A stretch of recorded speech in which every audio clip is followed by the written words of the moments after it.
அனைவருக்கும் வணக்கம். தீபாவளியும் திரைப்படங்களும் நிகழ்ச்சி 49வது பகுதிக்கு உங்களை அன்போடு வரவேற்கிறேன். இந்த நிகழ்ச்சிக்கு தொடர்ந்து ஆதரவு அளித்த நல்ல உள்ளங்களுக்கு இந்த நேரத்தில் என் இதயம் கனிந்த நன்றியை தெரிவித்துக் கொள்கிறேன். நேற்றைய பதிவில் ஒரு படத்தை பற்றி பேசியிருந்தோம். அது என்ன அப்படின்னு பார்க்கலாம். 28/10/1989 தீபாவளிக்கு ரிலீஸ் ஆன திரைப்படம் புது புது அர்த்தங்கள். ரஹ்மான், சித்தாரா, கீதா நடித்த இந்த படத்திற்கு பாடல்கள் வாலி, இசை இளையராஜா, கதை வசனம் direction K Balachander. KB sir இந்த படத்தை தீபாவளிக்கு ரிலீஸ் பண்ணணும் அப்படின்னு பிளான் பண்ணுறாரு.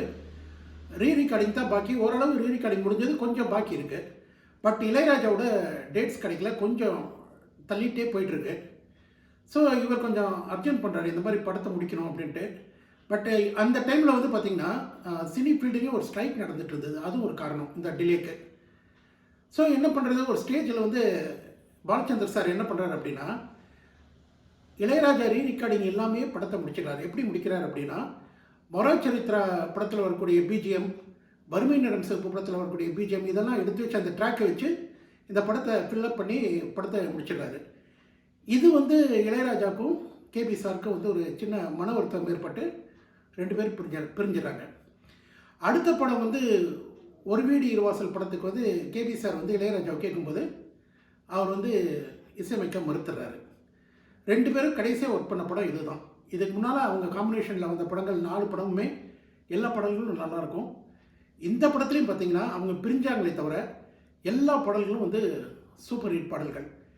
கேளடி கண்மணி, பாடகன் சங்கதி, கல்யாண மாலை, கொண்டாடும் பெண்ணே, எல்லோரும் மாவட்ட கற்றுக்கிடணும், குருவாயூரப்பா குருவாயூரப்பான்னு எல்லா பாட்டுமே சூப்பர் ஹிட் பாடல்கள்.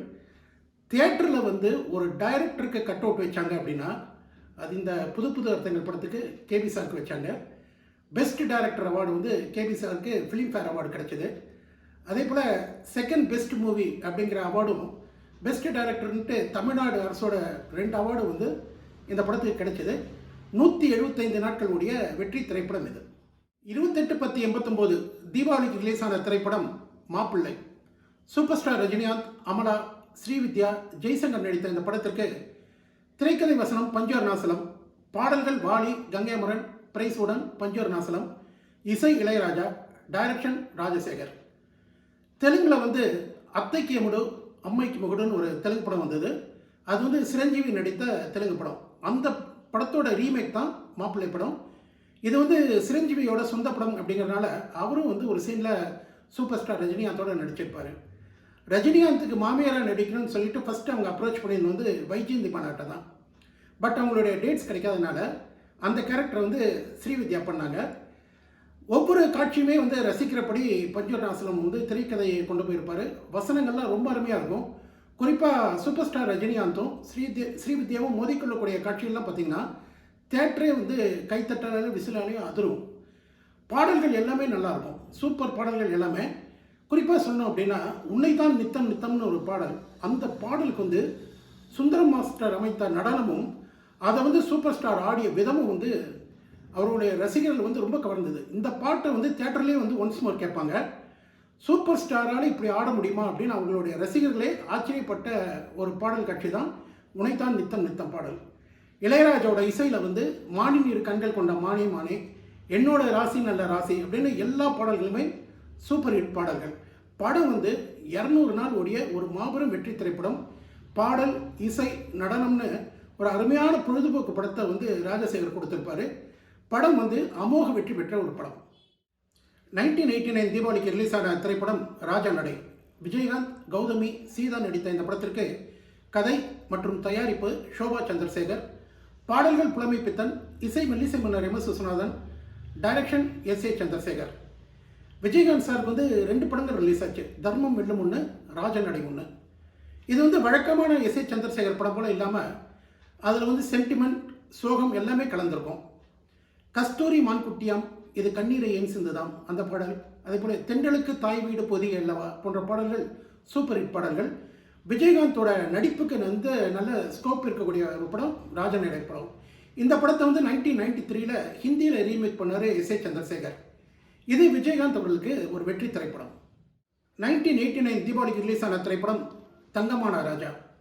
ராமராஜன், கனகா, கவுண்டமணி, செந்தில், ராஜீவ் நடித்த இந்த படத்திற்கு டைரக்ஷன் வி அழகப்பன், இசை இளையராஜா.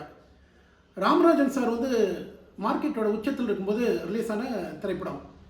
இந்த படத்தோட மிகப்பெரிய ப்ளஸ் பாயிண்ட்டே வந்து கவுண்டமணி செந்தில் காமெடி தான். கவுண்டமணி செந்தில் 2 பேருமே ஜெயிலில் இருப்பாங்க, ரிலீஸ் ஆகி வருவாங்க. கவுண்டமணிக்கு என்ன ஆசை அப்படின்னா, இளையராஜாட்ட பாட்டு பாடி பெரிய பாடகனாக வரணும்னு ஆசை. ஆனால் செந்தில் என்ன பண்ணுவார், கவுண்டமணியை ஒரு ஊமையாக நடிக்கிறதுக்கு கூட்டிகிட்டு போயிடுவார். கொஞ்ச நாள் சாக போகிற ஒரு பணக்காரனுக்கு சொத்துக்கு ஆசைப்பட்டு ஊமையாக நடிக்க சொல்லி கூட்டிகிட்டு போயிடுவார். அங்கே வந்து கவுண்டமணி படக்கூடிய அந்த பாடு வந்து தியேட்டரில் சிரித்து வயிறு வெளியே வந்துடும். இந்த படத்தோட வெற்றிக்கு வந்து மிகப்பெரிய ப்ளஸ் பாயிண்ட் வந்து காமெடி. அது குறிப்பாக பார்த்திங்கன்னா, கவுண்டமணி சொல்லுவார், நான் எங்கே எப்படி இருக்க வேண்டியவன் அப்படிங்கும்போது பார்த்திங்கன்னா, ஒவ்வொரு தடவை வர தேட்டரில் சொல்லும்போதும் கைத்தட்டலும் விசிலும் பறக்கும். ஒரு அருமையான கூட்டணி, ராமராஜன், இளையராஜா, கவுண்டமணி, செந்தில். படம் வந்து சூப்பர் வெற்றி அடைந்தது. 1989 தீபாவளி வந்து ஒரு வித்தியாசமான தீபாவளி. சத்யராஜுக்கு 2 படங்கள், விஜயகாந்துக்கு 2 படங்கள், ராமராஜனுக்கு 2 படங்கள்னு 3 நடிகர்களுக்கு வந்து 2 படங்கள் ரிலீஸ் ஆச்சு. 1989 தீபாவளிக்கு ஒரு படம் ரிலீஸ் ஆகுது. அந்த படத்தில் நடித்த ஹீரோக்கு வந்து இந்த படம் வெற்றி அடையுமா அப்படிங்கிறதே ஒரு டவுட்டு. விருப்பமே இல்லாமல், மனசே இல்லாமல் தான் நடிக்கிறாரு. ஆனால் அந்த படம் வந்து ஹிட் ஆகிடுது. இதை வந்து சொல்கிறது யார் அப்படின்னா, அந்த படத்தோட டைரக்டரே வந்து ஒரு பேட்டி கொடுத்துருக்காரு. இந்த படத்தில் நடிக்கும்போது அந்த ஹீரோ கொஞ்சம் கூட விருப்பம் இல்லாமல் தான் நடிச்சிருக்காரு போல் இருக்கு அப்படின்னு அந்த டைரக்டரே வந்து சொல்லியிருக்காரு. அது என்ன படம், அந்த ஹீரோ யார், அந்த டைரக்டர் யார்? விடை தெரிஞ்சால் கமெண்ட் பண்ணுங்கள், இல்லைன்னா ஜஸ்ட் ஒரு நாள் வெயிட் பண்ணுங்கள், நாளைக்கு சொல்கிறேன். நன்றி, வணக்கம்.